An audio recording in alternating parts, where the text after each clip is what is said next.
Hello, my name is Kelly Harris. I'm the Executive Director here at the Haight-Ashbury Art Center, where we serve community with impactful and engaging programming, celebrating San Francisco's rich countercultural history through education, poster art, and community outreach. I invite you today to meet a few of our community partners as we take a look back at some of the key programming we created in 2023. The Haight-Ashbury Art Center believes that poster art has the ability to bridge communities. I want to introduce you to Oscar Lopez, a local artist and activist who's created an amazing program, Your Food, My Work, Our Land. Well, this project now it has a name, and I think is My Work, Your Food, Our Land. It's based on create conscious about the importance of farm workers in our nearest community, which is Hamon Bay, California, which is literally 25 miles from San Francisco, and is the area that actually produce a lot of the produce that we consume in the Bay Area and San Francisco. But a lot of the people don't know about it. One of the brought my interest was in 2020 during the pandemic, when we having global crisis, and we also have a state crisis with the fires. And these people in the fields never stop to work. But also, on the other hand, and sadly enough, they never were considered essential to have the shots and everything. That sparked an experience that I had when I was growing up. My grandfather came to the States working with a visa program called Braceros, and he was doing that in the 60s. Later on, 30 years later, in the 90s, he received a compensation of barely $3,000 for some staff that didn't get paid and abuse of power and so on and so forth. So it was like a government thing, and he didn't get paid. So for me, recalling that and understanding that these people, or the important people that is actually making food for the whole entire communities and cities to sustain, are being neglected and have been not considered them essential, it really sparked. And that's how the project started. So for me as a visual artist, sometimes we don't have words, we have images, and more than having answers, I have questions. So I create a poster, and this poster brought me to Amy Berk, introduced me to Haight-Ashbury Art Center because she knew about this poster. In addition to our focus on social and political San Francisco poster history, we also invite local contemporary artists into our space. I invite you to meet Serge Gay Jr., who explores his journey from Haiti to Queens, New York, and Prince to Queens, currently running in our exhibition space through the end of January. Well, definitely Haight-Ashbury Art Center venue allow, from when I first saw that artists can actually use up the whole space and create an environment, and based off like my work is to create that kind of narrative environment other than just the singular piece.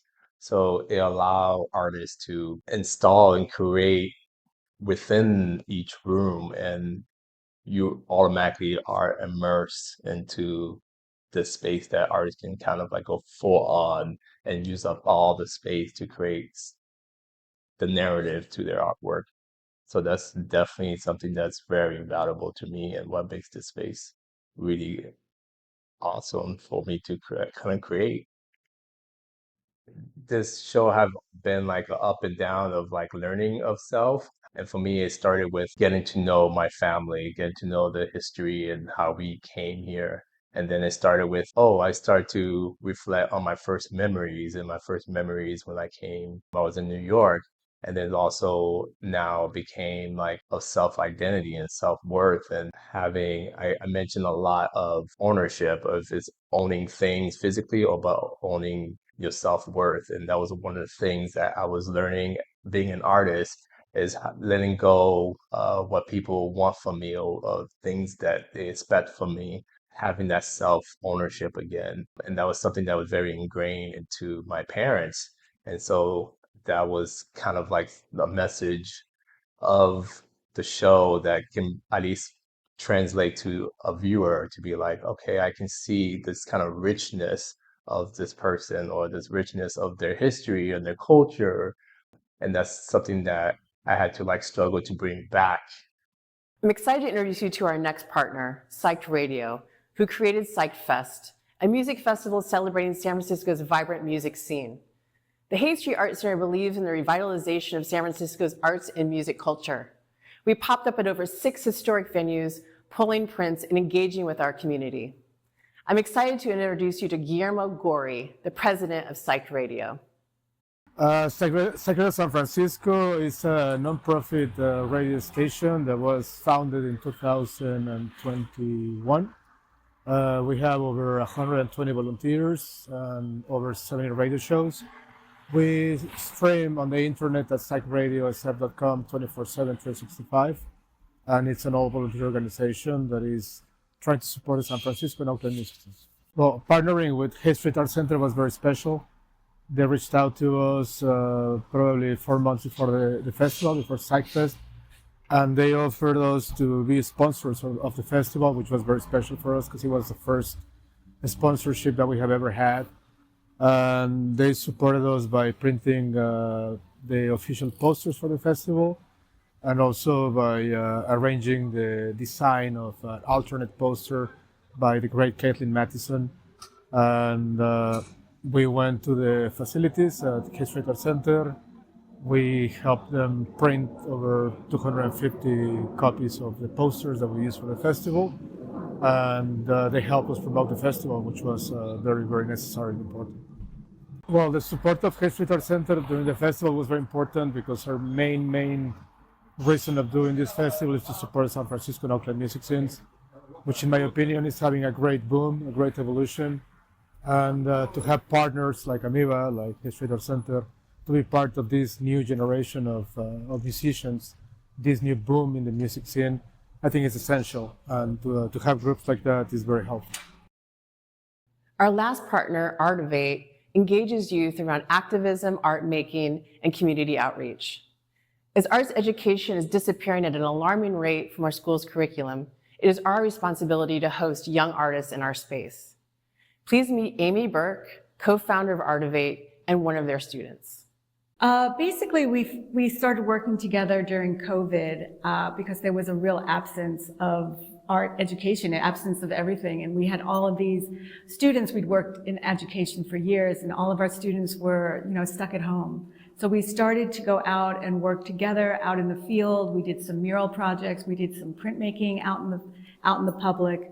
And then we found the Haight-Ashbury Art Center through our colleague, Justin Hoover, who connected with Kelly Harris, and she was telling him about wanting to activate the studio with more youth, with a youth component. And Justin was like, oh, I know just the people that can help you with that.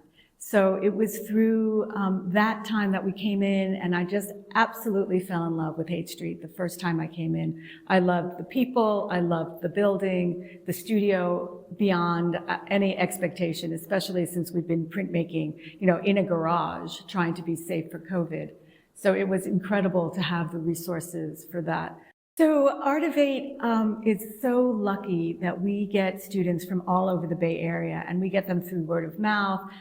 We have a network of educators in high schools and community centers that bring like amazing students to us, like this one sitting to my right, Alex de la Cruz. Yeah, thank you. My name is Alex de la Cruz. I'm a senior at the Urban School of San Francisco, and initially how I found Artivate was through one of my art teachers that I became pretty close with in my junior year. And so I started my first semester here during the summer, and that was the semester where we're working on kind of a mural down at Clarion Alley.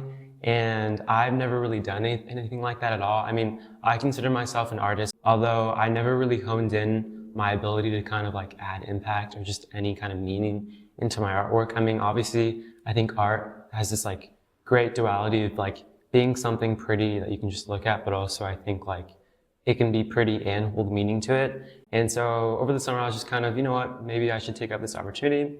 and I did, and we painted a mural down in Clarion Alley along with other groups that were painting other murals surrounding the topic of Manifest Differently. And we were asked to the students were asked to make kind of a piece centered around something that speaks to you. And I was thinking of affirmative action, kind of how it was overruled by Congress at the time. So I centered my piece around that, and I mean, it was so fun, like going down at Clarion throughout the summer and just kind of talking to people, meeting people. And I mean, whenever I come, I always feel happier coming out of it. So We are so grateful to have worked with an incredible group of community partners in 2023. As we grow in 2024, we need your support to continue to empower our community through arts education and programming, exhibitions, and community outreach. We thank our donors, our members, and our partners. We couldn't have done this incredible work without you. Thank you.